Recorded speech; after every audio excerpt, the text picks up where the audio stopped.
Hello, everyone. Welcome to today's Professor Spotlight. Today we have Professor James Herron. He's the director of the Harvard Writing Project. And this is very exciting because we haven't had an anthropologist do a Professor Spotlight with us before. So this is a whole new territory, very exciting. So Dr. Herron got his Bachelor of Arts from the University of Michigan, and then he went on to get his master's in cultural anthropology from the University of Wisconsin. But he returned to the University of Michigan to pursue his PhD in anthropology and has been teaching at Harvard since 2004. And so he covers a variety of topics, and he's prepared a very special lecture for us today. So with that, I want to go ahead and introduce Dr. Herron. Thank you for being with us today, and take it away. All right. Well, thank you for that introduction. Hi, everybody. Nice to see you all. Um, I don't know how formally to do this or not. So I do have some slides, but we cannot do slides, or we can, whatever people prefer. Maybe I'll do slides for a while, and then we'll switch to Q&A. So I have about I'll try to do about 30 minutes, and then we can switch to time for Q&A. So it seems like that's the plan. All right, so let me switch to my slides here, see if I can share my screen. Oh, could you make me a co-host so I can share my screen, please? I'm only a co-host, so it won't let me. So Okay, I let's think see if that's it's you. working for you now. It should be working. Okay, thank you. All right, let me get my slides going here. View, slideshow. Are you seeing audience view or presenter view? Audience. Perfect. All right. All right. So our topic for today is the culture and politics of the professional managerial class. And here's a little agenda. What we'll cover today. I'll go pretty quickly because we only have. I'll try to limit to a half an hour so we have time for questions. But who is the professional managerial class? What are we talking about when we talk about the professional managerial class? I'll use the phrase PMC because it's kind of a mouthful. Professional managerial class. How do we define social class in general? That's important because it's defined in different ways. We need to sort of be precise about how we're defining class. What are the basically what is the class location of the PMC? Where is it in the class structure? And what kinds of relationships does it have to other social classes in a society? And by the way, I'm talking about US society here, right? And then more to our topic, we'll say a few things about the culture of the PMC and the politics of the PMC. So that's our agenda for today.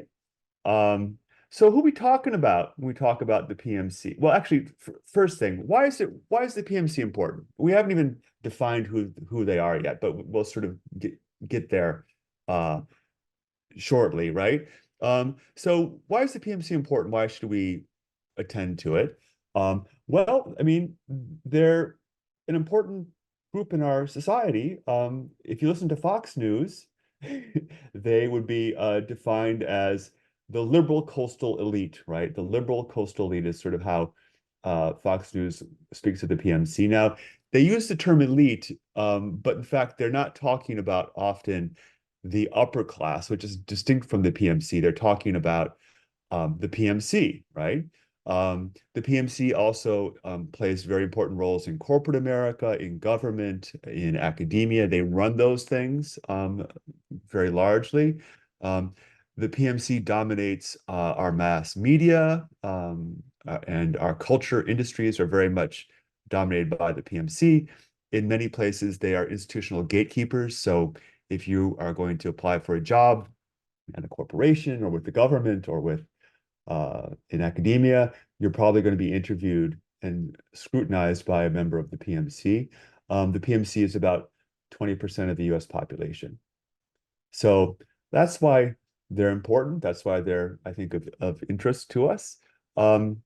Who are they? What we mean by the PMC is we mean credentialed professionals, right? So doctors, lawyers, professors, managers, scientists, engineers, people who have credentials, essentially, a college degree, graduate degree, who have some sort of credential or some sort of specialized skill um, that gives them a privileged position in the labor market. I'll say more about that.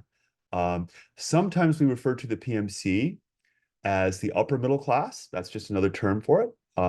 That works pretty well also. We're not talking about small business owners. That's not the PMC.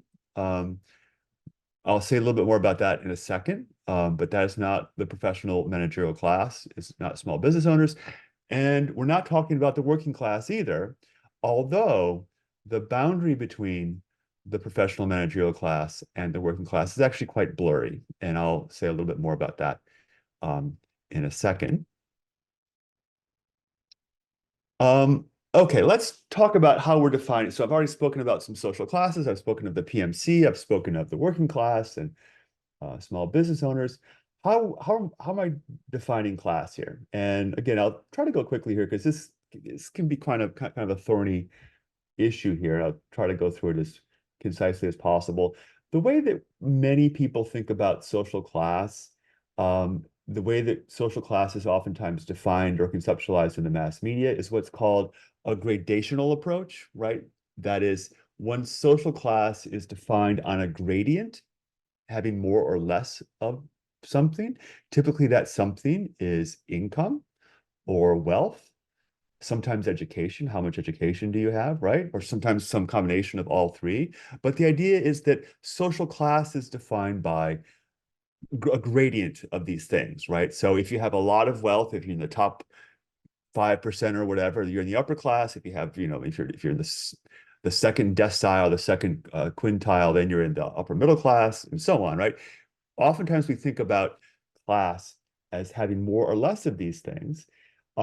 That's not the way that I'm defining class here. I'm not saying those kinds of definitions are wrong.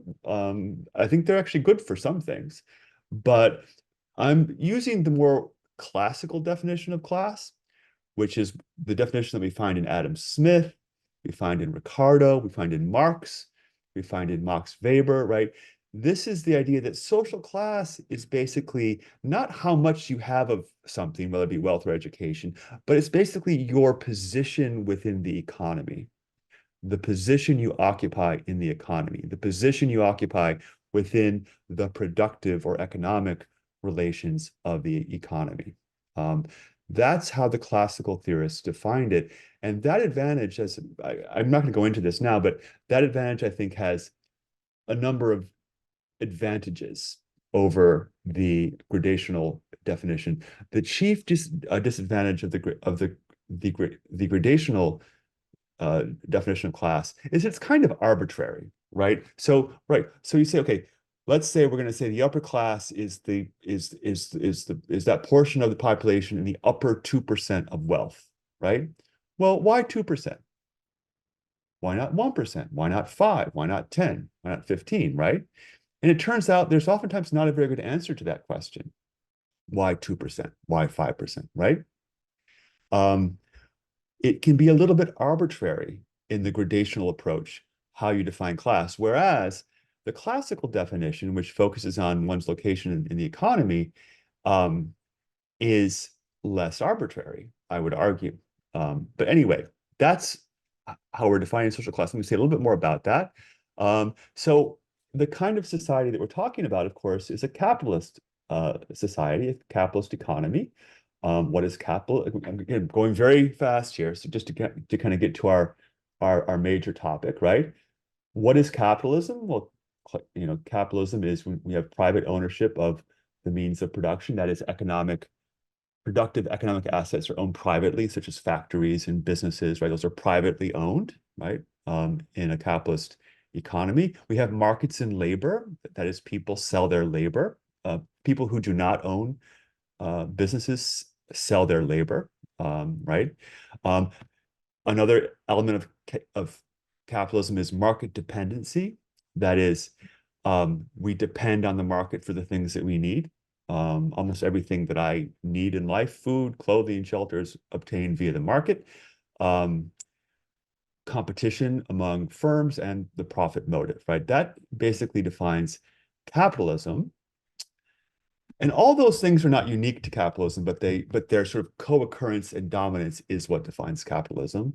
The thing about capitalist economies is they have distinctive class structures. They have a kind of class structure. Wherever you see capitalism in the world, in Europe, in Africa, in Southeast Asia, they have a kind of distinctive class structure that's different from other societies, say feudal societies or non-capitalist societies. What we have is a class structure where you have an upper class, a capitalist class, and those are business owners, basically, business owners, right? If you own some sort of productive asset and you hire people to work there, that's the upper class or the capitalist class. You have the working in the US and in almost all capitalist societies, the upper class or capitalist class is about 1 to 2% of the population. That is the case in the US now. You have the working class, which is the part of the population that does not own a business, and therefore it has to sell its labor. In a society like the US, that's about 70% of the population. You have the petty bourgeoisie, which are small business owners. And then you have the PMC. And the PMC is a little different from the working class. The PMC does sell its labor, just like workers. They're like the working class in that way. So I'm in the PMC, right? And I sell my labor to Harvard University. I rent myself out to Harvard University, just like a worker. But I do so from a relatively privileged position, right? That is, I have a credential that's relatively scarce. I have a PhD. I'm not competing with everyone else when I apply for a job. In fact, I'm competing with a very small portion of the population because the portion of the population that has a PhD is like, I don't know, less than 1%, I would guess, right? And so what I've done is when I'm looking for a job, just like a worker, I'm doing so under relatively advantageous conditions, right? That's the basic idea. So the PMC are credentialed workers. That's the way we would define it, right? So doctors are that way, lawyers are that way, engineers are that way, managers with MBAs and other degrees are that way, right? That's the PMC. So the PMC is sort of like a piece of the working class, right? That sells its labor from a relatively strong market position. That's the definition we're using here.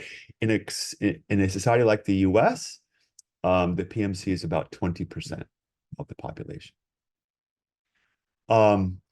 So the class location. So how do we understand sort of the PMC in the class structure? What's its basic position, right? Well, what very famous sociologist who studied social class, Eric Wright, what he argued is that the PMC is in a contradictory class location. That is, they're in certain ways, they're sort of like the working class, right? Because they do depend on their labor for income. Right? Someone like me, I don't have wealth. I work, right? I work. So I'm like a working class person in that way. But I'm also a little bit more like a capitalist or an employer in that I own something that one can sort of view as a productive asset. That is, I own a credential or skill that's scarce. And so I'm sort of a little bit like a capitalist, a little bit like a worker, kind of in between. That's a very important fact about the PMC. When did the PMC emerge? It emerged in the late 19th and early 20th centuries. Basically, as capitalism developed, as in the period of industrialization, capitalist companies became increasingly large and complex. And the PMC emerged as sort of a strata of professional managers to manage these increasingly complex firms. Many have argued that at that period, and maybe in the present, the PMC serves as sort of kind of a buffer between employers and employees. They sort of intermediate between employers and and workers. What's the relation of the PMC to the upper class? Right, the upper class again is not the PMC. They're different. Well, the PMC, just like other workers, is dependent on the upper class, right? So they are employees. They depend on their livelihood on employment from employers, and they are therefore dependent in that way. The PMC is often employed in management and is incentivized in various ways to align itself with the upper class. So to sort of, in a certain sense, the upper class delegates some of its responsibilities to the PMC in order, to manage workers, to manage firms, increase profits, and so on, right? However, as workers, as a kind of worker, the PMC also has a certain conflicts of interest with employers, right? There's certain antagonism between the PMC and employers that we see at various times. The PMC also seeks to sort of protect itself from the upper class. So for instance, professors have tenure, right? And one way to understand tenure is a way that professors have tried to defend themselves or to sort of create a barrier so that their employers cannot exercise arbitrary power over them, right? So tenure is a kind of wall that has been set up by the PMC to protect itself. So the PMC in general tries to maintain a certain autonomy from employers. The PMC and the working class, what's the relationship there? Well, I mean, the main relationship is one of exclusion. The PMC excludes workers. That is, look, when I applied for I use the example of myself because I know it very well. When I applied for my job, right, I had to have a PhD. You have to have a PhD. You cannot apply. Your application will be thrown away, right? So if you're a working class person who has a high school education or something like that, right, you can't apply for this job. So you have been excluded, right? And you've been excluded on the basis of not possessing a credential.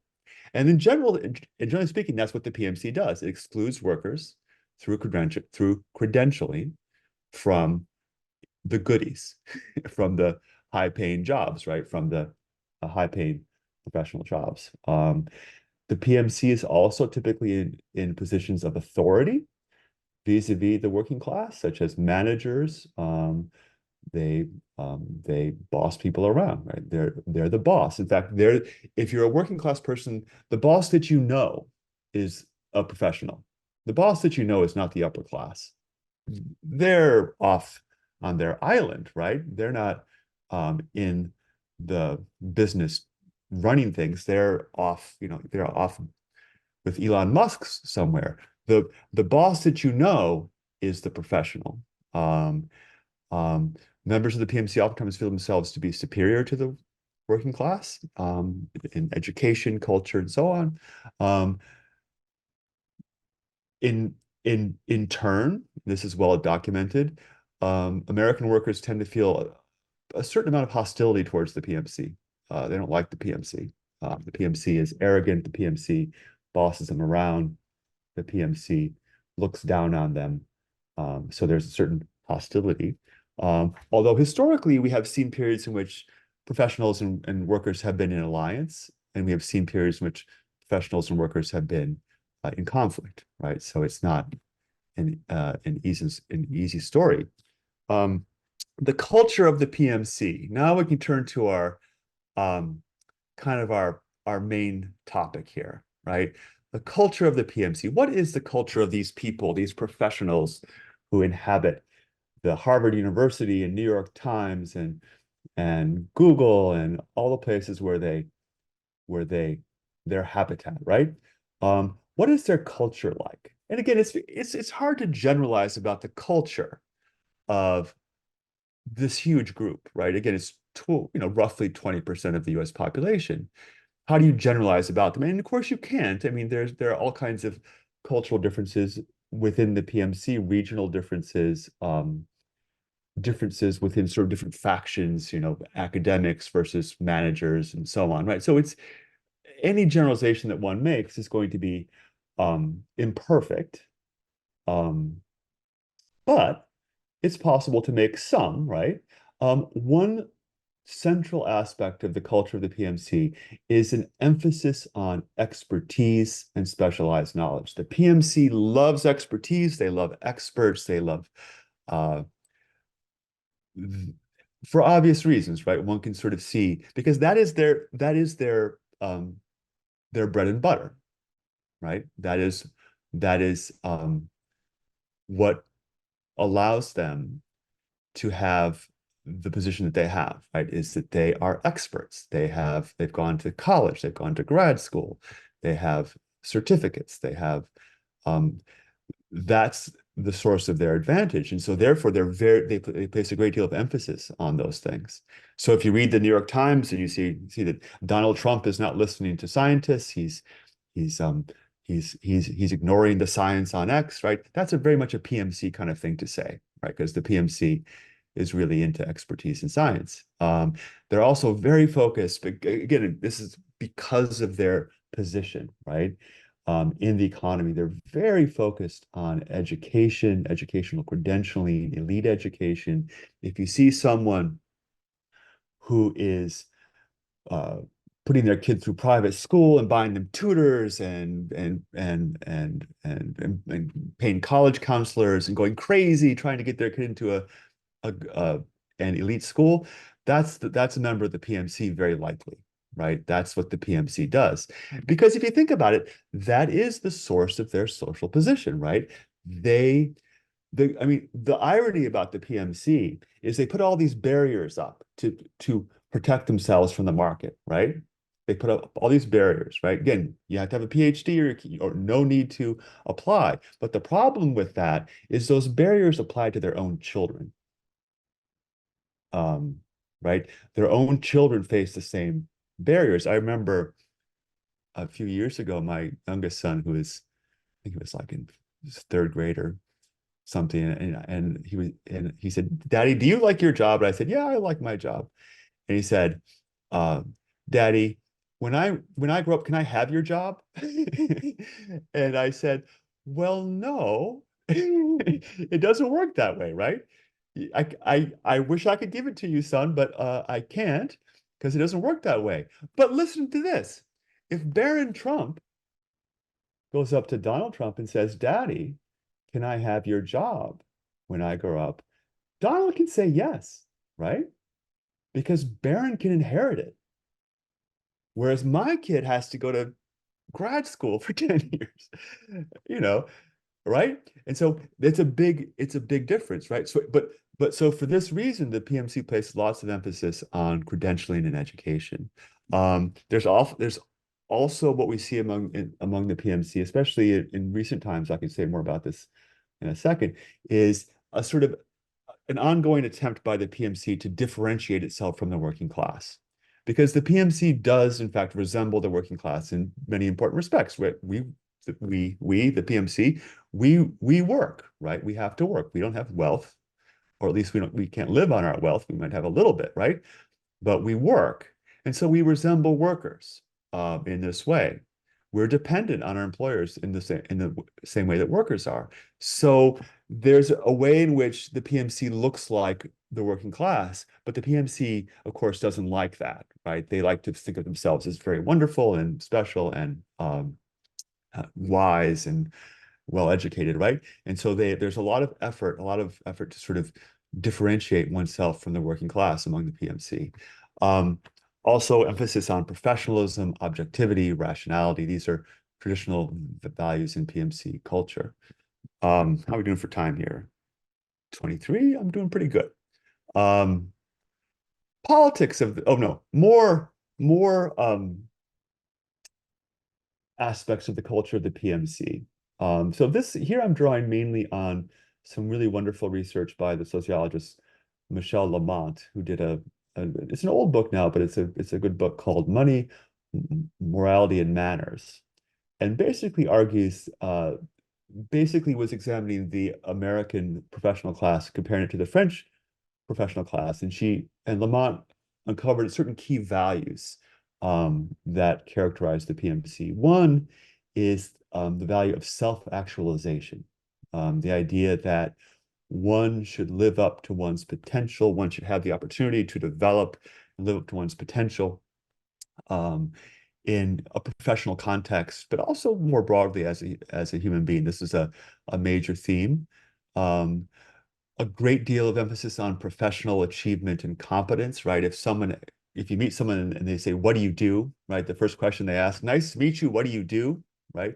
That is probably the PMC. That's not a working class thing to ask, right? Because again, the PMC is very focused on professional achievement, professional competence, emphasis on teamwork, on flexibility.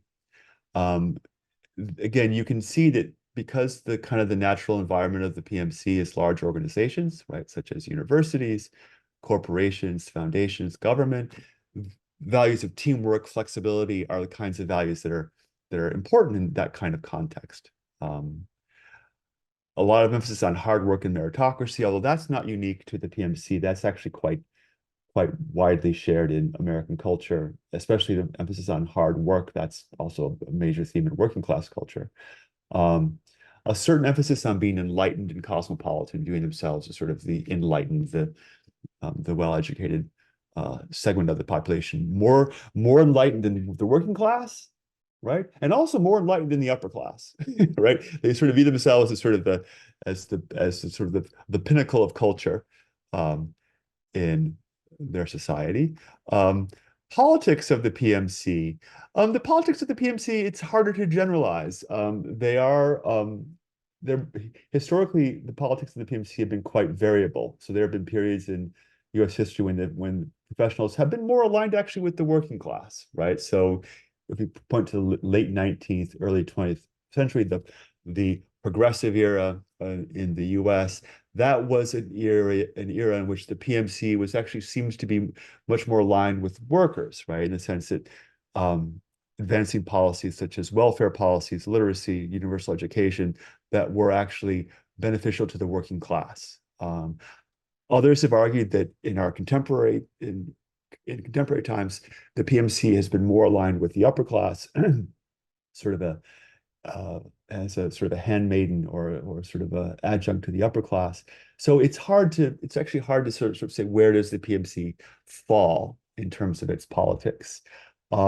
It has certainly historically served as a buffer between the working class and the upper class, as a kind of mediating class, as a kind of administrator for the upper class. I wanted to actually turn now to because I don't want to go for too much longer, because I want to talk to you all this whole time. I want to have some time for conversation, but I want to share with you, I think, an interesting argument I encountered recently.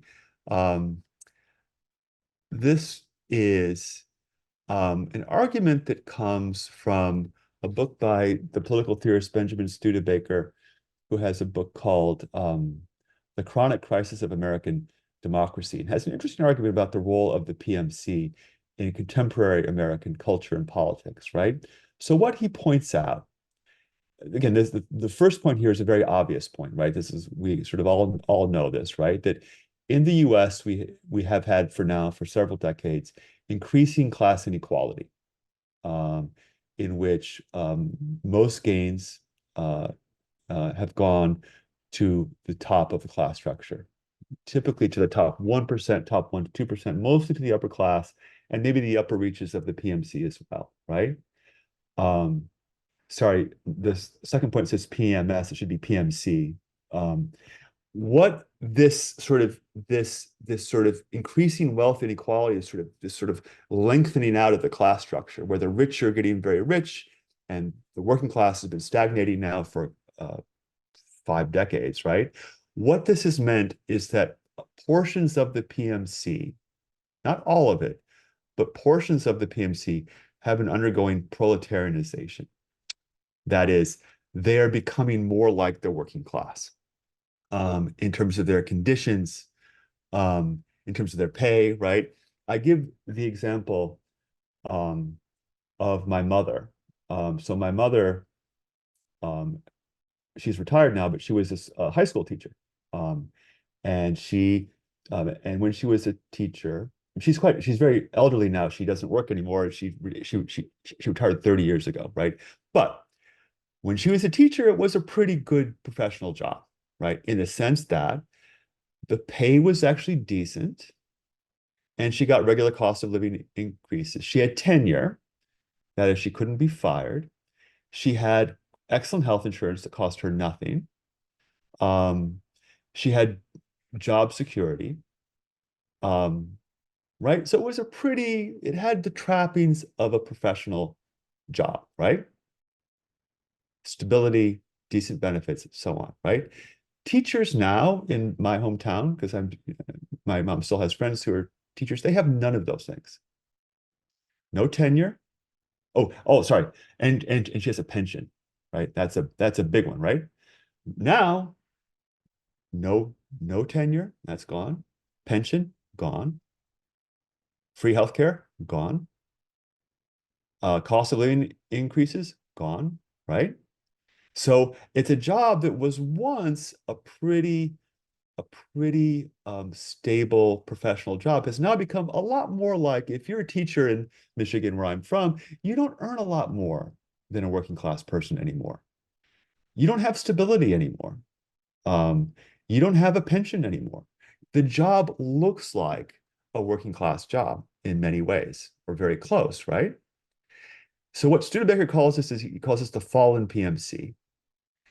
And the fallen PMC, let me I have a slide on this.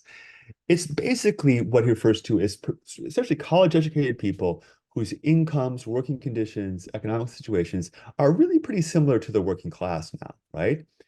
And what he argues is that this fallen PMC um, has this real sense of betrayal and anxiety and anger, right? Because basically they had this thing, they were told, if you go to college, you do well in college, right? You're going to get a good job, you're going to have a stable job, you're going to have a good income, uh, and so on, right? That's, if you do the right thing, you're going to be okay. And so they've done the right thing and they're not okay, right?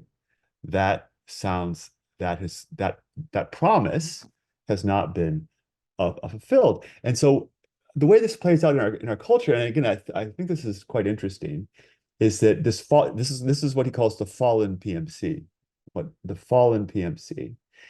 And the fallen PMC, the way it has responded, according to Studebaker, to its situation, is that it has placed all the more emphasis on its cultural capital, right? On its cultural capital. That is, basically, it's sort of like, okay, yeah, I may look like a worker because of where I live and my job and my income, right? I may look like a worker, but guess what? I went to college and I know how to talk the talk, and I have things that workers don't have. I know, I know that I should tell you my pronouns, for instance, right? Um, right? I know that I know various things, right? And and so what and this is, I think, a very interesting argument, because it's basically it points to a certain kind of, I think, certain trends that we see within American culture, where basically you have the fallen PMC that is placing lots of emphasis on its cultural capital because that's all it's got, right?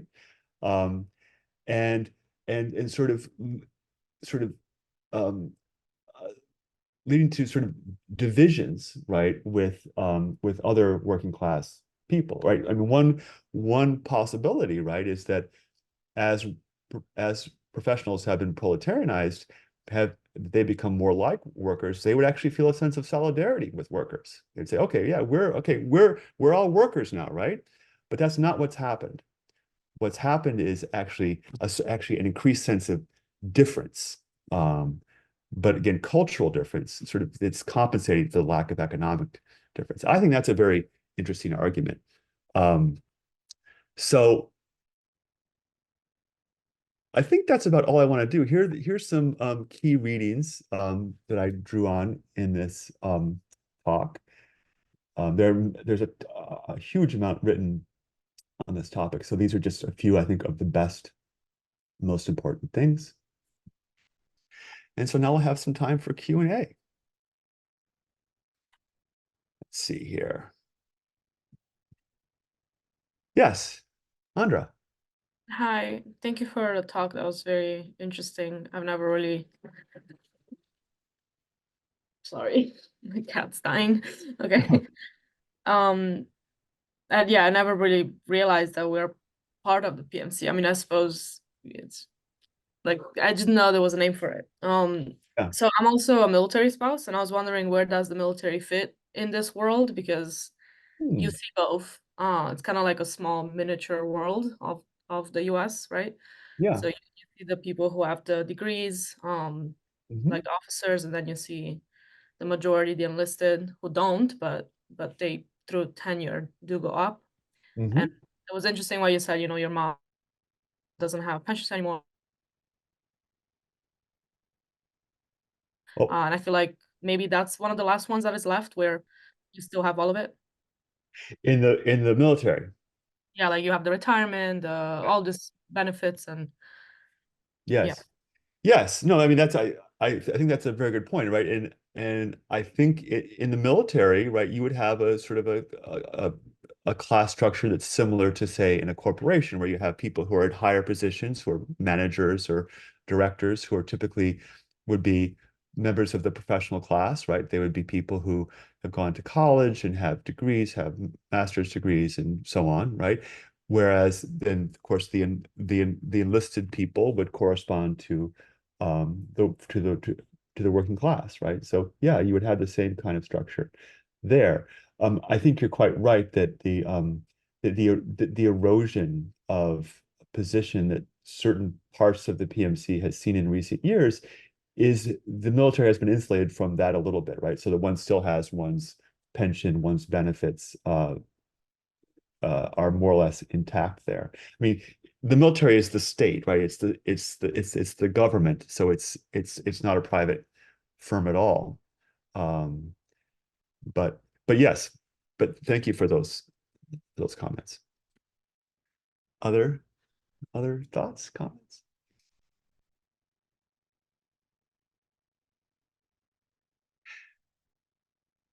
I was just thinking about what you were saying about how your mom was a teacher, and as a child you were saying, "Oh, yeah, how I want to do that," but and now here you are. I don't know. It sounds like she taught maybe a not High college school. level, Yeah. but I just I liked that part of your story. Thank you for sharing Yeah. that. Well, it's so I mean, it's interesting to think about how people in different class positions have different. So the way this question is oftentimes phrased in sociology is as a question of sort of class reproduction. Like how does a social class how do members of a social class reproduce their class position in their children? And different people in different classes have different challenges with respect to that. If you're a small business owner, right, then passing that business on to your children is a different matter than if you're, say, a professor or a doctor or a lawyer. How do you pass on your profession? Well, you can't do it in the same way, right? And what's what's interesting nowadays is that there's so much anxiety among the PMC about um, the reproduction of their class, right? So I was just thinking about this because my middle child is applying to college this year, and I was contrasting his experience with my own many years ago, and I think I applied to 3 colleges, maybe it was just 2, and I was very chill about the whole thing, and just was not. I mean, maybe I'm making this up, maybe I was stressed, I've just forgotten about it, right? But my son applied to 17, um, which is pretty normal now. That's not a high number, right? Pretty normal. And he had a list. He had his reach schools and his target schools and his backup schools, and lots of. He was quite stressed out about it. took the ACT a number of times and stressed about his grades, right? The whole thing is much more anxiety producing than it used to be. And you think, well, why is that, right? What has happened here? Why has this changed so much? And I think it's basically because of this elongation of the class structure, right? That basically the richer richer and the poorer poorer, and there's a long way to fall, right? And so people are really anxious about getting into the best school they can get into, and trying to give themselves every advantage. Whereas when I grew up in Michigan in the 1970s and 80s, you could do really well just going to high school. Like there were tons and tons of high-paying union jobs in the auto industry. And so, if you were an auto worker, you could have a house, you could have a boat, you could have a pretty decent life, right? And that's just not the case anymore. And so there's all this anxiety about trying to get the most exclusive education you can get to give yourself a leg up on the much more unforgiving job market. Yeah. Nathan, you had a question? Yes. All right, Dr. Herron. Thank you for taking my question here. I want to kind of circle back a little bit onto the fallen PMC. All right. So in one sense, basically from what I understand, all right, this person's highly educated, all right, but they really don't fit in either world. Or I mean, they do not fit in the working class world, but they also don't fit in to other, would you say that there are any tools for success for that? I mean, do you think it would be a person who would have to kind of like maybe suppress their, I guess, suppress themselves a little bit or something like that to be able to fit in with the working class? Or, is there anything that can be done or something like that for the fallen PMC, I guess is what I'm trying to get at. Yeah, no, that's a really good question. Thank you for that. The thing is that these economic changes are in many ways just out of our control, right? There are very large economic forces that have certainly they're out of the control of working class people or even middle class people, right? There's these things happen, we have to adapt to them.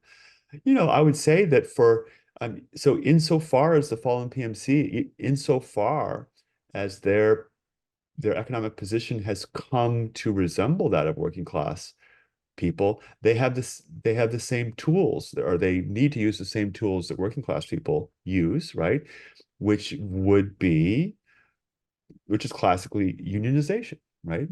If you have a union, that's a way to pursue one's interests vis-a-vis an employer who has a lot of leverage over you. It gives the only leverage that people, so the leverage that the PMC traditionally has is the leverage of expertise, right?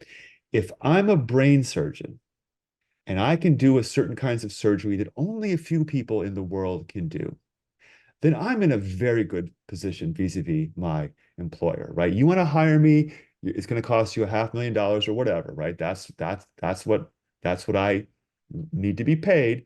And there's no place else you can go, right? Because I'm it. So that's my power as a member of the PMC. Workers don't have that power, right? If a worker says, look, I want X wage, and the employer says, well, sorry, I'll hire somebody else, right? You don't have that kind of market leverage right? And so what's happened is that members of the PMC, like teachers, right?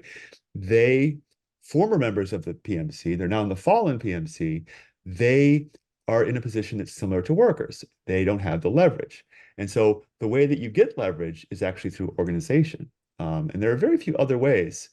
You could try to, what most people try to do, because unionization is very risky and costly and oftentimes fails, right? The other option, you can try to sort of reinvent yourself in some way. You can go back to school, you can try to make your skill set more attractive. That's the way that most people approach this situation. And so there's a lot of that. There's a lot of reinvention going on in our economy these days. But thank you for that great question. Yeah. Andra. Thank you, sir. So as I was listening to you talk, it made me think immediately about the lost generation in Korea, and China, Japan, and as well as Europe, for example. Like I'm an example of, you know, the brain drain, quote unquote, going from Italy, for example, where there's not that many opportunities right now. And it just honestly never really occurred to me that I'm part of the PMC, or or because I'm not part yet, though. I haven't entered. So I guess there's this bottleneck where the new generation that's not in that position yet, that's where the anxiety comes from, I suppose. But I don't know, Absolutely. it's a very like balancing act of the economy that's not really sustaining itself. Yes. I want to know your thoughts about that, because yeah. Well, what happens, right, is that the economy changes. Obviously, it changes all the time. It is always in some process of change. And people's culture changes more slowly, essentially, right? And so what happens is that, you have a certain culture, maybe you're from a professional class family, or right, and you have a certain set of expectations about your life, about this is what I will do. I will go to the university, and then I will go to graduate school, and then I will get a job, that pays pretty well, that allows me to buy a house, and blah, blah, blah, right? You have this set of expectations that have been instilled in you, but sometimes the economy has sort of changed out from under you. That is, your expectations no longer fit what is possible or likely. This is actually very common now for working class people in sort of de-industrialized parts of the U.S., like Michigan, right? Where there's a wonderful book I would recommend to you all, which is called Coming Up Short, by a sociologist named Jennifer Silva. And she's basically interviewed working class young people in what was it, Richmond, Virginia, and Lowell, Massachusetts, and basically just asking for their life stories, like these are young working class people, like in their 20s, maybe early 30s, just asking them to sort of like, tell me about your life, kind of stuff. And what she heard over and over is that these working class, is really a very sad book. Basically, they feel they're stuck. They're just stuck because, and they feel like they can't become adults, right? They feel stuck, and they feel stuck because they look at their parents and grandparents, especially their grandparents, and they say, well, my grandparents, when they got out of high school, they got a job, it was a stable job, right? They bought a house, they got married, right? They had children. And these things, getting a job, married, children, house, right? These are what kind of marked you as becoming an adult. This was a sign, this is the rite of passage. This is what it meant to be an adult, right? Was to have these things. But the problem is that for many of these people, these things, they have none of those things. They can't get a stable job. They can't buy a house, and they feel like they can't even get married because they feel like, well, my life is too in flux, right? For that, I certainly can't have children. And so that what they feel like is they're in their 20s, their late 20s, their 30s, and they feel like they haven't grown up, and they can't grow up. They're stuck, right? But what that is, analytically, is basically that's a group with a certain set of cultural expectations about life, right? About what it means to be an adult, a full-fledged member of the society, that the economy no longer accommodates, right? The economy doesn't make those things possible. And so it's a real source of pain, right? Because there's a mismatch between the culture and what the economy provides. It's a mismatch. And but presumably the culture will catch up, right? That is, people are probably not going to be forever beating their heads against the wall saying, oh, I can't buy a house, therefore I am a child forever, right? Presumably new ideas of adulthood and personhood will emerge that sort of fit better with the possibilities offered by the economy, or although maybe not. Right? Hard to say, but I think that's also the way to think about certain sort of struggling aspects of the PMC, which is that they also have a set of expectations that that become much more difficult to actualize. I mean, I worry about my own kids very much in this way. I think it's much, much harder for them now than it was for me. Yeah. Oh, now I'm sad. Don't be sad. It'll get better. It'll get better. It just takes time. I've already accepted my fate after graduation in May. You know, going back and staying with my parents for a while. The job market in Georgia is Not good. special. Yeah. I do have a general question for Mhm. you, Professor Herron. I'd like to know what specifically got you interested in this particular topic. Hmm. Yeah, that's a good question. It's, so social class is really a basic category in social theory and social analysis generally. Like, so anytime so I'm an anthropologist, as you know, and my area of specialization is Columbia. And when I was doing my research in Colombia, I mean, one of the very basic things you think about when you think of any society is the class structure. How does the economy work? How does the, because class structure affects politics, culture. It's a very basic parameter of any society. And so I think basically it's just sort of a general interest in social analysis will always include some attention to class. Now, I say that even though it's actually in many social sciences, it's actually not true, right? So for instance, in economics, in the field of economics, you rarely hear anything about social class. It's very interesting elision. And what's also interesting, if you look at sort of the founders of economics, right? Again, Adam Smith, David Ricardo, Karl Marx, although he's sort of been erased, right?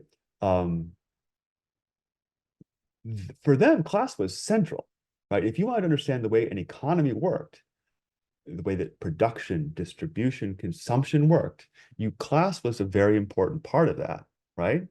But modern economics has sort of banished class for reasons that probably have a lot to do with the Cold War, I think. Um,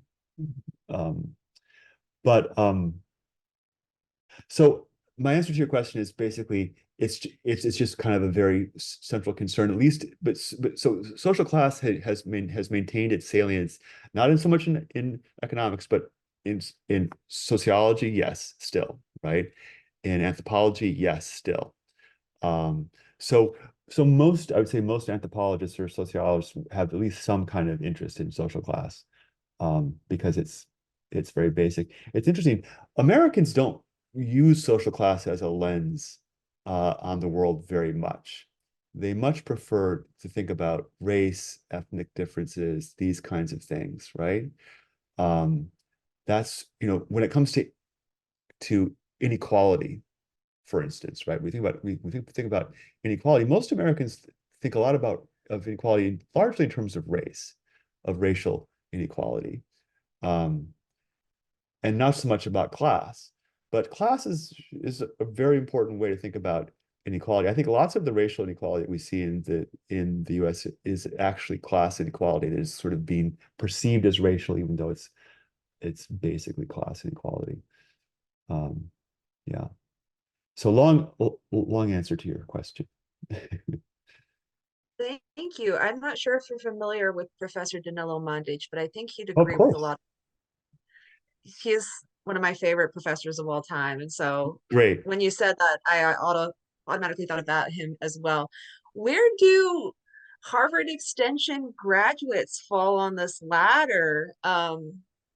Because I think HES students are very unique. We come from different backgrounds than perhaps maybe some of the other Harvard students. Where are we in this? Well, so Harvard. So I teach both in the college and in the extension school. The Harvard College students are very homogeneous especially in terms of class. They're consistently wealthy. They're a majority of Harvard College students are in the PMC and above. So we have upper class students, we have PMC students. I actually did a calculation based on demographic data in the Crimson once.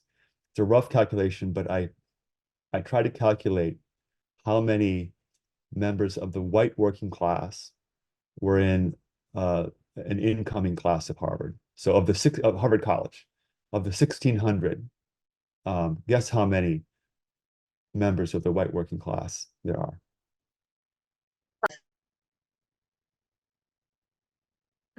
Anyway, do you want to guess? 20%? Huh? No. 20%? Oh. So I can't tell you the percentage. I can tell you the number. Oh, So yeah, of the 1,600, approximately 55. that's definitely not 20%. I was close. I was Yeah, close. you were 50 off. close. Yeah, approximately 55. So the point I'm making is that Harvard College is very, very affluent. To use the polite term, right? Very wealthy. Whereas the extension school is actually much more diverse, although I think probably also quite above average in terms of income wealth, also, right? But much more diverse group of people. In terms, the key thing about the PMC is that the reason why there's this frenzy, right, to get into elite colleges, very selective colleges, is because the value of a degree is its scarcity, right? That's right. You want those barriers are for the barriers to entry, barriers to admission to college for the PMC. That's not a bug, that's a feature, right? That's exactly what you want. So for the extension school, the barriers are less, right? So it is a less exclusive degree than the college. And so it will not serve the same sort of kind of function as say a degree from a very selective private university. I would say that I have taught both an extension and a college now for probably the college for 20 years, extension for like 15, 16 years. I much prefer teaching in extension. I much prefer teaching in DCE because the students are just much more interesting in terms of their perspectives and their viewpoints. The thing about the college is that they are really all the same. They are really all the same. I mean, they have different skin colors, different races, right? But in terms of their culture, their perspectives, they're all the same. And they can be extremely boring to talk to them because you know exactly, are you recording? Well, We'll cut that out. We are, but we can cut that. We can totally cut it's that. okay. It's okay. I don't mind. I can go on record because I'm just spitting facts here, right? I'm just telling the truth, right? Which is that they've been such through the ringer, right? To get in, and their families have to be configured in certain ways. Hey, I'll have to go through the same sort of endless set of trials and tasks, and there's a certain sameness to them that I find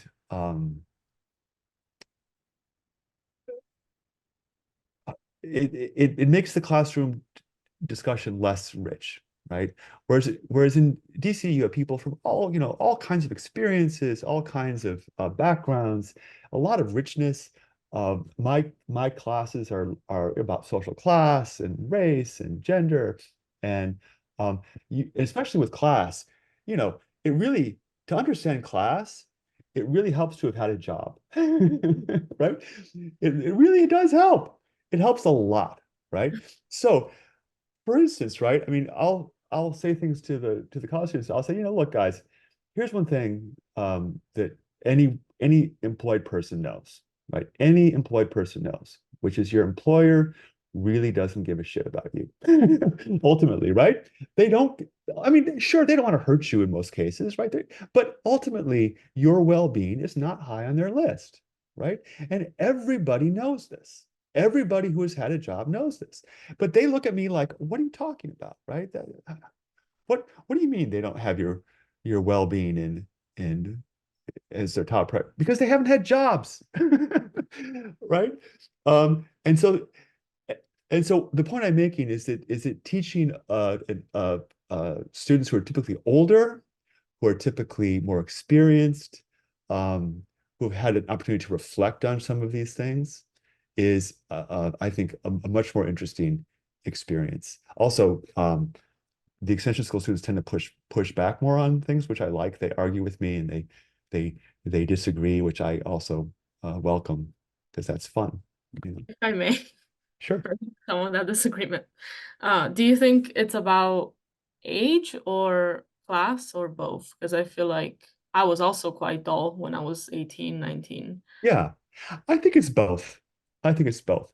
But I think it's also so, you know, I before I came to Harvard, I taught at the University of Michigan, which I also went to school there, right? And um a lot more variety of people there. Um, you know, you have the Harvard types there. You have those kinds of students, right, who are like little achievement machines, right? Status seeking, trying to always get the next prize. That's the only thing you care about. You have those at Michigan, right? But you also have all kinds of other people, right?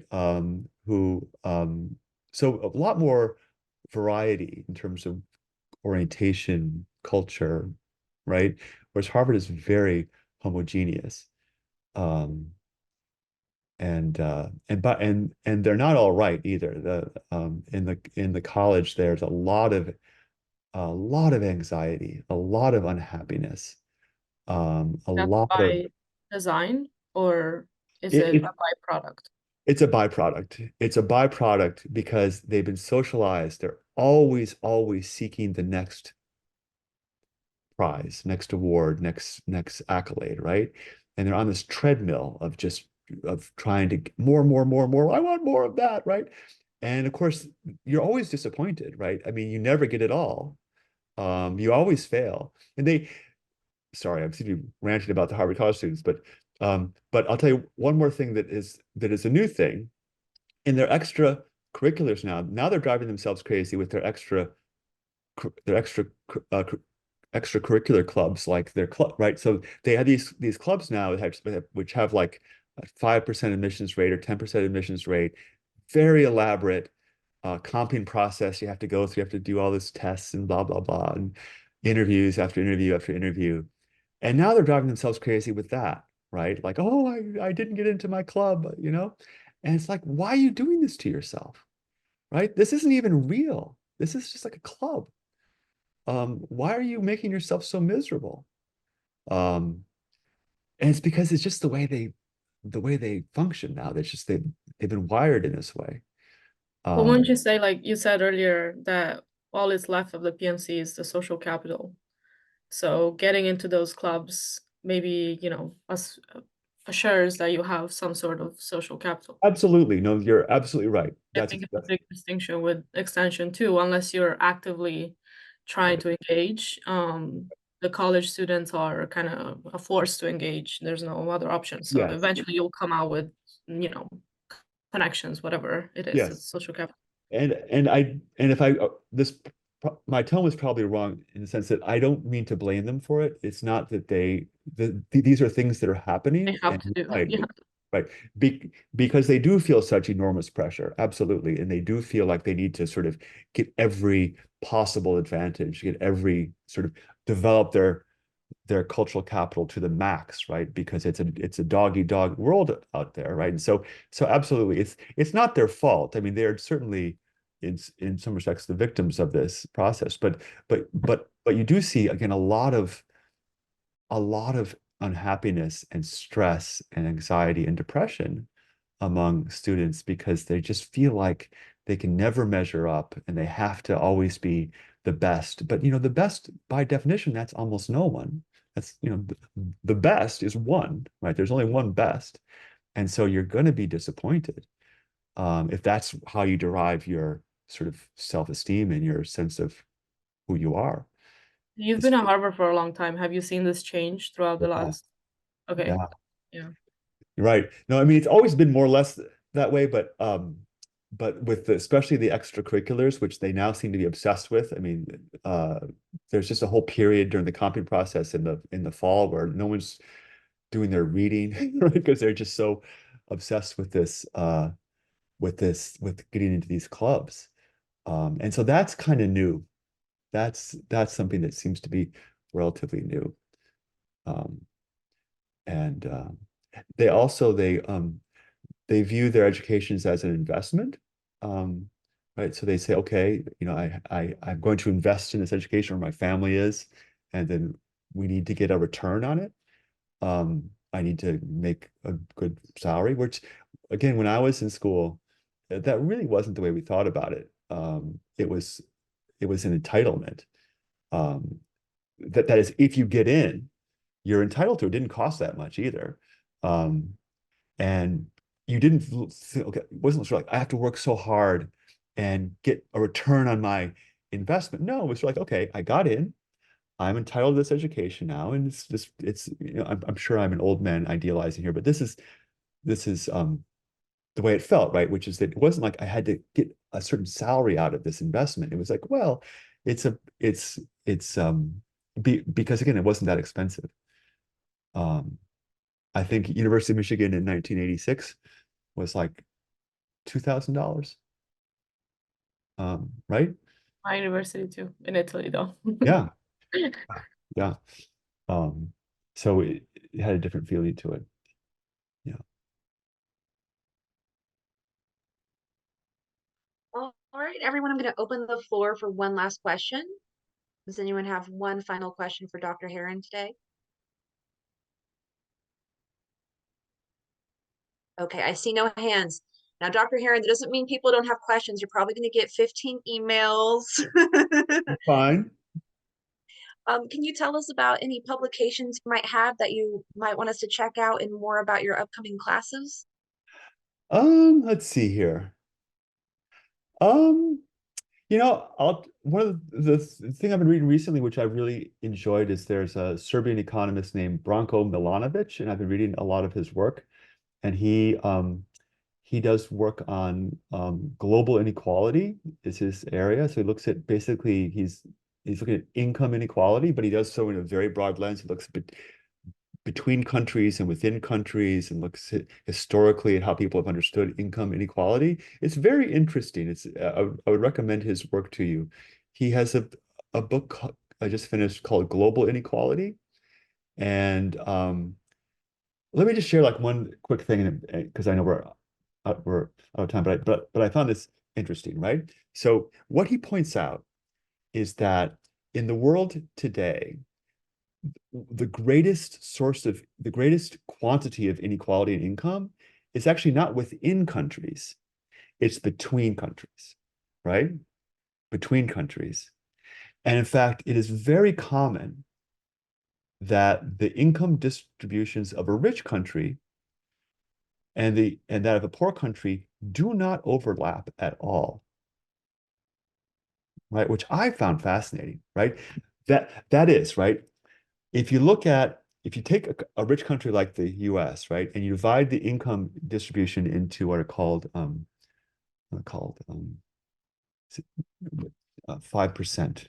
What are they called? Percentiles. Well, but there's a word for the like 5% increments. Doesn't matter, right? So 5% increments, like the poorest 5% and the next richest 5%, next, right? 5%. So you do that for the US, right? And then you do that for a country like India. They do not overlap at all. That is, the poorest 5% in the United States are richer than the richest 5% in India. Now, I thought, how can that possibly be true, right? Because, of course, there are billionaires in India, several, right? And lots of millionaires too. So how can it be that the richest 5% in India is poorer than the poorest 5% in the United States? And the answer is, well, yes, there are billionaires, but they're statistically insignificant, right? They don't matter actually, right? But I just find that fascinating to think that. So really, if you're interested in, what is the greatest determination of your income as a person, like, like when you're born, what is the main thing that matters? One thing matters a lot more than anything else. That's simply where you're born, right? If you're born in a rich country, you're going to be much better off than if you're born in a poor country. Anyway, so that's, I think, a interesting thing. It's Branko Milanovic, Global Inequality is the name of the book. So I would recommend that one. Just out of curiosity, if you're born in a poor country and flee to a rich country, what are the stats on that? Do we know? Well, Asking for I think your fate would be the fate of a person in the rich country, right? In fact, what Milanovic says, and again, this is quite interesting. He says, so these gaps between rich countries and poor countries are actually growing. They're not shrinking. They're growing, right? And so what he says is that this is an enormous motivation for migration, right? That is, if let's say you're just an average person in Guatemala, right? Which is a very poor country. If you can get to the US, it's virtually guaranteed it's going to transform your life, right? Because even if you're in the bottom 5%, you're at the very bottom of the US, you're going to be a whole lot better off than you're going to be in Guatemala, even, sort of in the middle of the income distribution there, right? And so what he says is that this is an enormous motivation for migration, because even if it's risky, it's dangerous, you probably won't even succeed, but if you do succeed, the payoff is so amazing, right, that you're going to try it anyway. And this is only going to become greater, right? Because as these gaps are greater, then the advantage that one obtains from migration will be greater, right? So I find that interesting. Yeah. Andra. Yeah, on the same line, I shared this article in the chat that was just released where they compared UK, Germany, Netherlands, and US, and I'm sure this can be done for other countries. And they removed the richest, average richest region. So the US was like San Francisco, for the UK was London.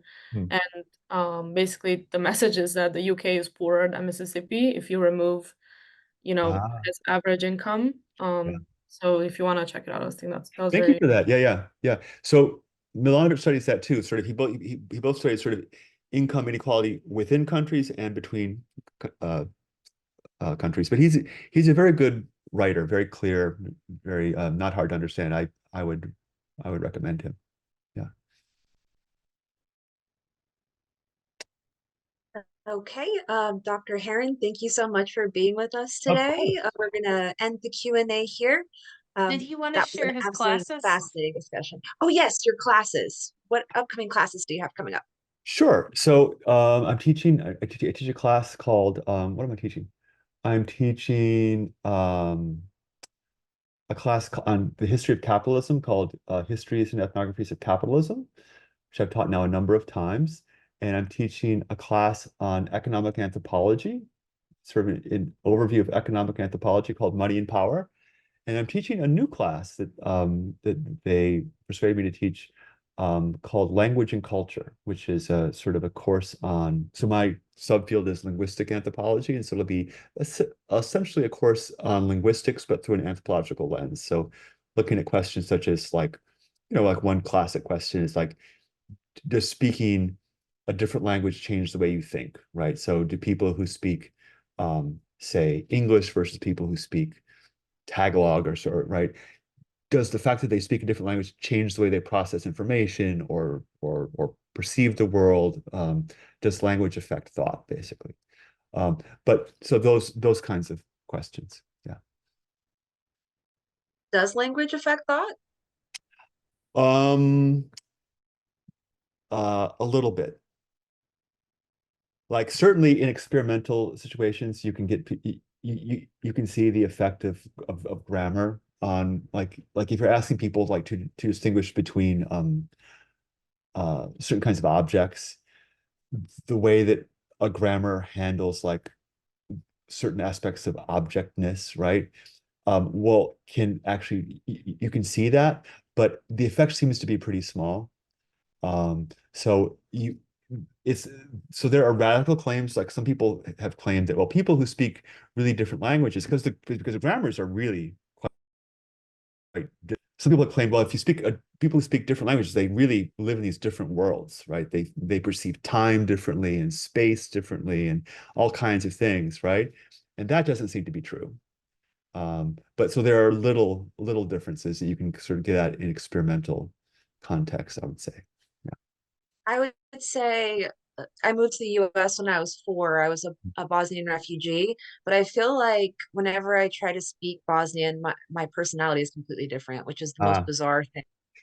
yeah. Well, that's also, you have to think about sort of when you're talking about how does language affect thought, well, what kinds of, I mean, thought's kind of a nebulous concept, right? So, what kinds of things are you talking about? So for instance, I did my research in Spanish, and I'm a different person in Spanish too. I'm actually happier. I'm happier in Spanish than I am in English, right? But so those kinds of things, that's another way to think about it. It's not just grammar, but maybe it's other aspects of language, such as pragmatics and how you sort of present yourself. Yeah. Anyway, Thank you so much. I'm sorry. I feel like I keep keeping you. It's just fascinating. that's okay. That's okay. Thank Well, you so much for being with us today. you're We'll stop the Q&A here. okay. All right, guys. Take care. Enjoy your summers. See ya. Thank you. Thank you. Thanks.